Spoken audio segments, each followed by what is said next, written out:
I've realized that I'm ready to level up as an artist, and it's time to really introduce this one main ingredient back into my art.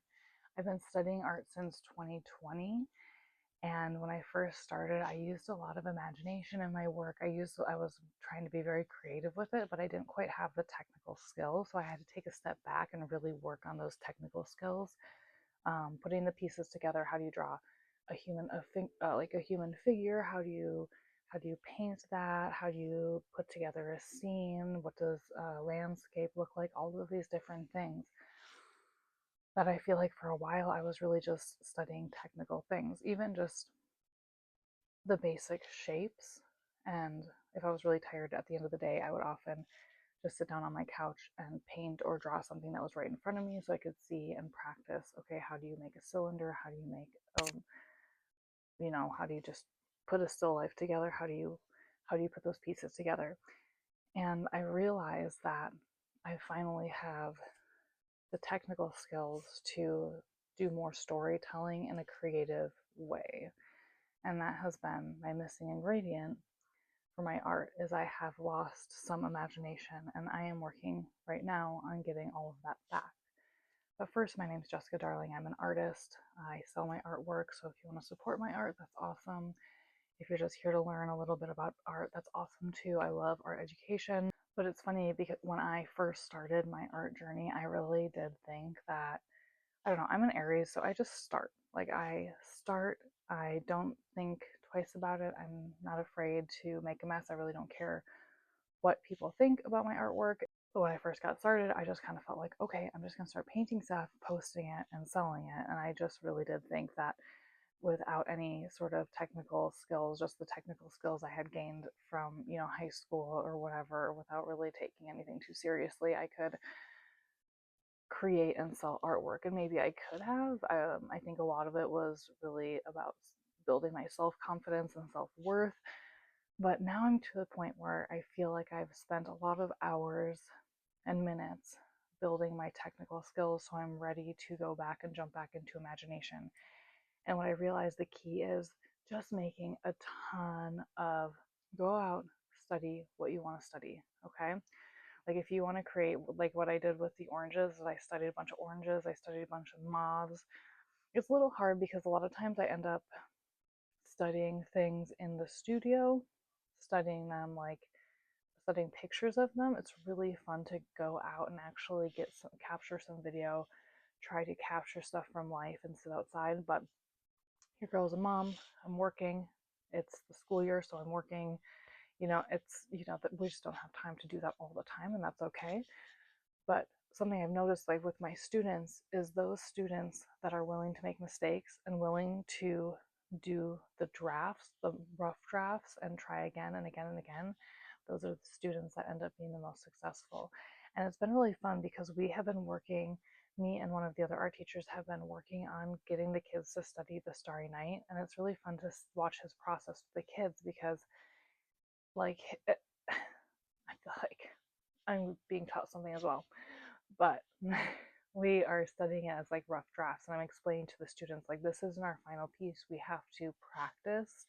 Just like when you write an essay, you have to practice that essay. You have to write a rough draft, edit it, write it again. And that's the same thing with art. That's how artists get better at art, but we don't see all of the work that they do behind the scenes. We just see their final pieces.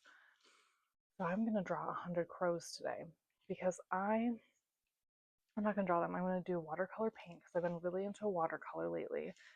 I feel like it's a medium that's very portable. And so, as a busy person, I can bring my little palette anywhere. I got this as a gift from one of the art festivals I did. It's like I can bring my palette anywhere.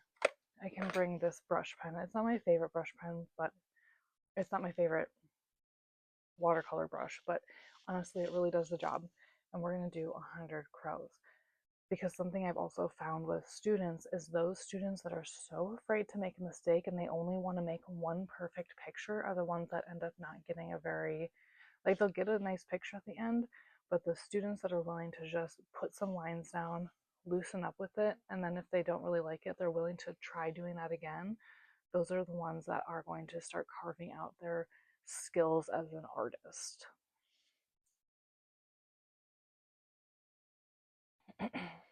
So, something that I've really wanted to do, something that was in my like has been in my like creative bank for a while that I haven't had a chance to do, is I absolutely love when I see crows landing on the palm branches. I think it's so cool because we don't often think about crows and palm trees. We usually think about seagulls and palm trees.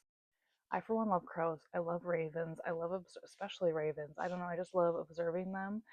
One time I was out doing some shopping and I stopped. I was in this parking lot and I noticed that there was these two ravens in a palm tree. So I got out of my car to film them, and I probably looked really weird, but I got out of my car to film them so that I could just pause the video and just like see their different positioning and how they were interacting with each other. I learned that that's been a really nice way. Like, if you want to get an action picture, is to just take a short video and pause it so you can get that action, that motion, and movement in your work. So, anyways, there was these two ravens just going from palm tree to palm tree, and it's just like I've been observing them, and so it's part of that, like law of attraction, where it's like you get what you focus on. So it's kind of become this fun game where I look for it and I find it all the time of just crows setting up their nest in palm trees. They're on the edge of the palm tree. And so I want to really have this series. I don't know why.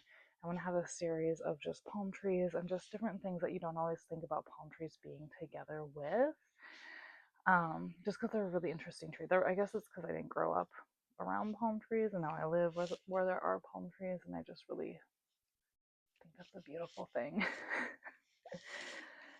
So we're gonna draw 100 crows. I've already drawn paint. We're gonna paint 100 crows.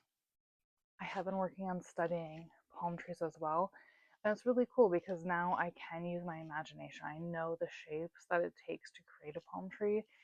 And I think this is part of the process of trusting myself, is trusting that I have done the reps enough time that I can create a scene with my imagination.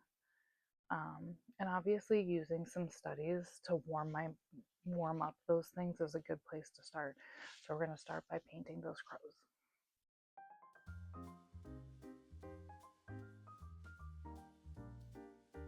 As you guys can see, I am just doing some really quick gesture style drawings of the crows. For the first 20 or so crows, what I wanted to do was just capture the movement and kind of get a feel for how they look in different positions.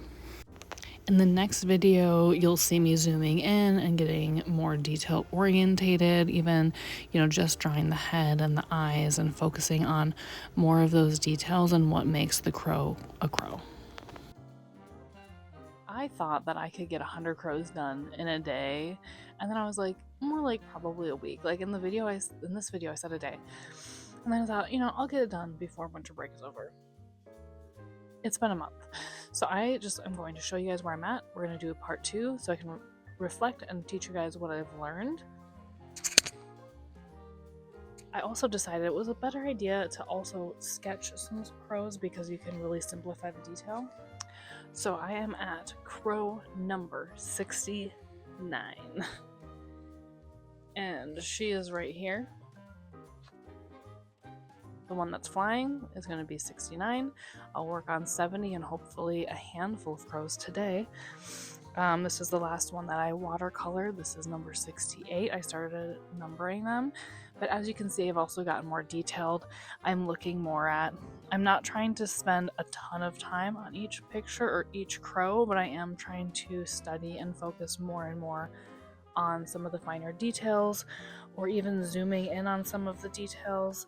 But I'll go over some of the things that I did and why I did those things with you guys and do a final reveal in the next video, titled something like Making 100 Crows Part 2, when I actually finish this project, which hopefully will wrap up in the next couple weeks. Thank you guys so much for watching. I will see you guys in the next video. Make sure you subscribe. Remember, my name is Jessica Darling. You can find all of my information on my Instagram or on my website, jessicadarlingstudio.com, which that website will get better and better as I am able to spend more and more time on it which I have not yet. But I will see you guys in the next video, and bye for now.